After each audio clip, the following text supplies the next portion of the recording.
Paramahansa Yogananda a donné une conférence sur la découverte de l'esprit au temple de la Self-Realization Fellowship à Encinita, en Californie, le 16 février 1941. Dans cette conférence, il présente plusieurs techniques pour découvrir l'esprit, telles que le silence, la dévotion et la prière, mais souligne que la pratique du yoga est la meilleure pour contacter Dieu. Il explique que le yoga est une science qui consiste en diverses techniques de méditation scientifiquement efficaces pour contacter Dieu. Les sages de l'Inde ont découvert les lois spirituelles du yoga par leurs expériences, et le yoga sera plus pratiqué aux États-Unis que toute autre forme de recherche spirituelle. Yogananda encourage tout le monde à pratiquer la communion divine avec Dieu, tout comme Jésus l'a fait avec ses disciples. Il exhorte les gens à pratiquer la méditation et à prier avec une intensité telle que Dieu leur répondra.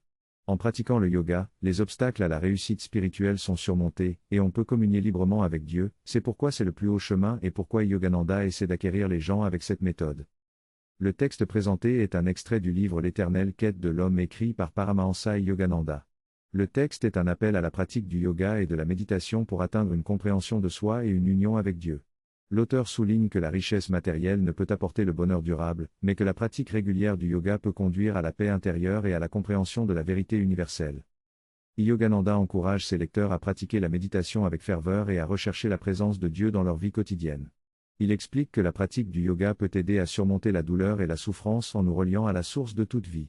Selon lui, la pratique du yoga peut aider à trouver le vrai but de la vie et la vraie nature de l'existence. Yogananda souligne également l'importance de respecter toutes les religions et de chercher la vérité en chacune d'elles. Il explique que Dieu se manifeste dans toutes les formes de dévotion et que l'amour et le respect pour tous les êtres sont essentiels pour atteindre la paix et la compréhension universelle. En fin de compte, l'auteur soutient que la pratique régulière du yoga peut aider à trouver la paix intérieure, la compréhension